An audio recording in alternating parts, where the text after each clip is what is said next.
Hi students, today I am going to discuss the SMIME concept. So SMIME stands for Secured Multipurpose Internet Mail Extension. This MIME is an extension of the SMTP. So Simple Mail Transfer Protocol. The SMTP is extension of the RFC. RFC is nothing but the request for comment. So in the earlier days of the internet communication, the internet stands for RFC. So that is in the form of the RFC messages, that is request for comment. Now the request for comment later it can be converted into the SMTP, that is an simple mail transfer protocol. So that is the default format of the email messages. So whatever the message user can send that message through the internet, through the email. So first that message is converted into the SMTP format. So that SMTP format can be sent to the destination and finally he can view the message. So but here some of the identification why we can implement the MIME concept. So that is multi-purpose internet mail extension. So you can observe in the SMTP have some drawbacks. So based on the drawbacks of the SMTP, the MIME can be implemented. So first we need to understand what are the drawbacks of this particular SMTP. So SMTP cannot transmit the textual file other than the including of some of the additional files. That means image file is added to the text file which is not sent. If any other file like the audio files or the video files which are added to the SMTP cannot transmit those files. And second one, the SMTP cannot transmit other than the textual file, even though the executable file cannot be sent to a proper destination. That means SMTP cannot allow the executable file. So this is the one of the drawback in the SMTP. And the next one is the SMTP cannot transmitted the data including the national character languages.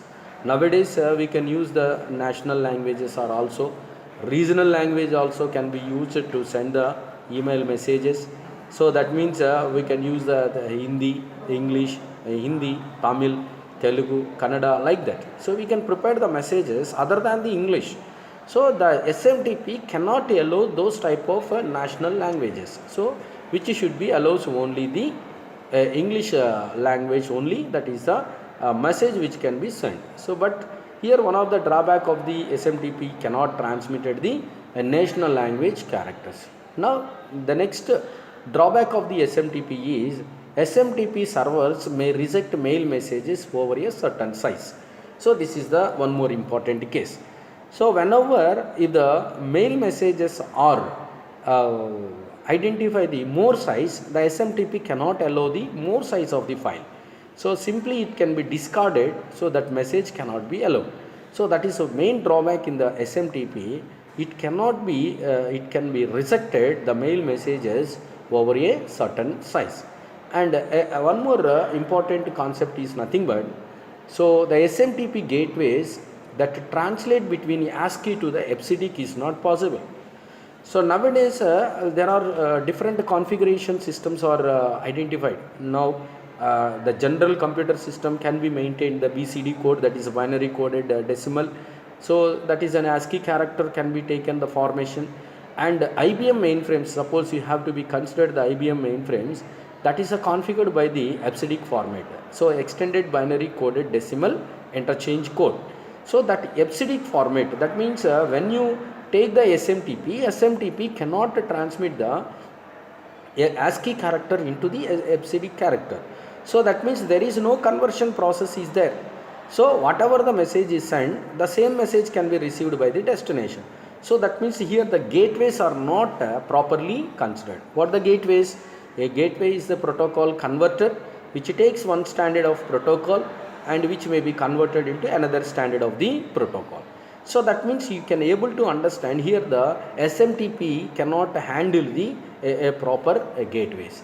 And one more important factor is, so SMTP cannot implement that includes a particular message should be included the padding of some text cannot be, padding of some text is not possible into the original message, or the removal of trailing is not possible, and truncating or wrapping of the messages are not possible, and deletion and addition or recording, these are not the possible. So SMTP have some drawbacks.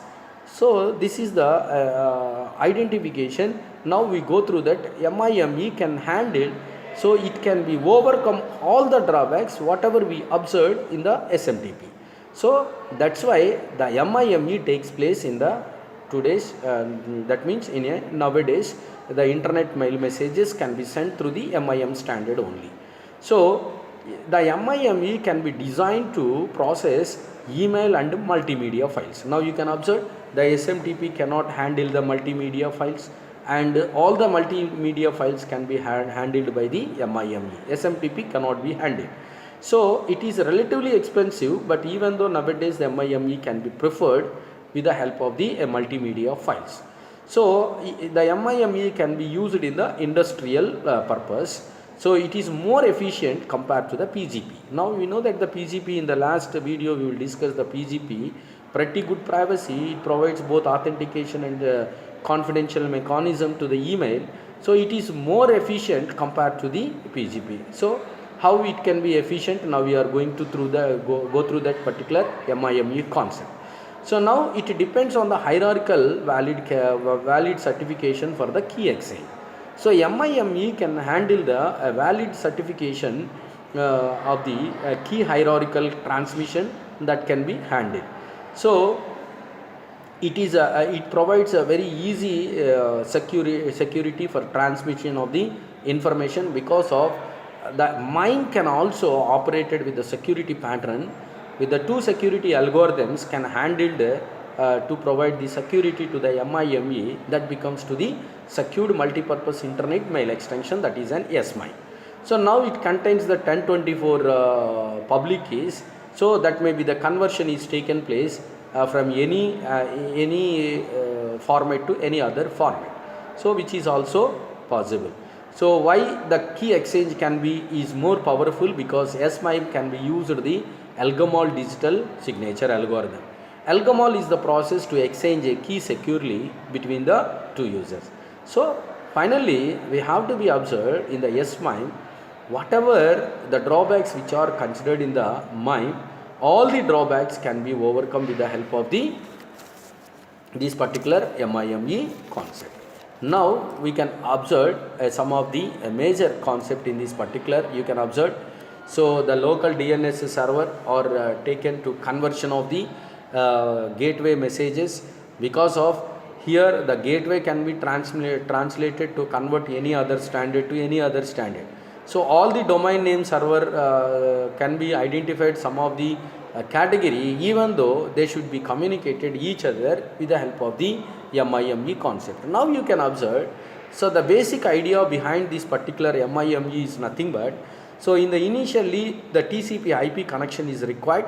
So that is the default connection which can be maintained the connection oriented and as well as to the connectionless, and the default email standard, that is an format, is the SMTP format, where the SMTP format can be handled the default format, and after that we can use the PGP or MIME.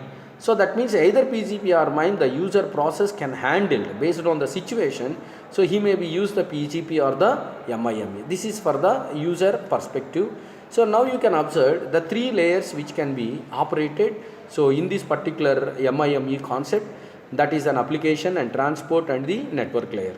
Actually these three layers are also used in the transport layer security or the SSL socket secured socket layer also. So what this particular MIME, how it can be handled to provide the to eliminate the drawbacks of the SMTP is nothing but, now you can observe the MIME contains the 5 header fields. 5 header fields are considered. What the 5 header fields of this particular MIME is nothing but, the first one is the MIME version, and the second one is the content type, and third one is the content type encoding, and the fourth one is the content ID, and the last one is the content description. You may be observed MIME version, the latest version can be configured or allowed to any standard of the application format. So that is the main criteria depends on the version. So because some versions may not be allowed to the previous applications. So here MIME version, the latest version is taken, it can be allows any type of applications of the internet. And content type is nothing but the body of the message can be included some of the audios, and the video converter is there. So that means the content type, which whatever the information which is not allowed by the SMTP, all the information should be allowed by the MIME. That's why the content type can be handled, both not only the text data, which can be included some audio converter or the video converter. So coming to the content type encoding. The encoding can be considered from ASCII to EBCDIC format is also possible in the MIME. Not only that, some type the message 7-bit also can be considered. It is also encoding with the help of the this particular content type encoding method. And fourth one is the content ID. Content ID in the sense it can be identified which type of category of this email content. So which is very easy to identify that particular message can be taken in a particular way. And the last one is the content description. So what the description, it can be identified that particular message whatever the user can send, that message can be incorporated with the content description or right. So the next one is the very important one is the MIME functionality. So how the MIME takes the functionality, because of it also designed the 4 types of the functionality. One is the enveloped data, and second one is the signed data, and third one is the clear signed data, and fourth one is the signed and enveloped data. So what this particular MIME functionality, based on this it can be taken to handle any type of the email messages to convert the particular standard with combinations of the audio and video. And also envelope message and the signed envelope messages are the messages which has to be taken the priority of the users. The particular users can be handled, and is the users are the valid users or not. So everything is identification of that particular enveloping is nothing but the content can be secured, okay, with the transmission of the user ID. And clear signed data is nothing but it will be verify the both user identification, whether the two identifications are the valid, then only it can be allowed to transmission taken.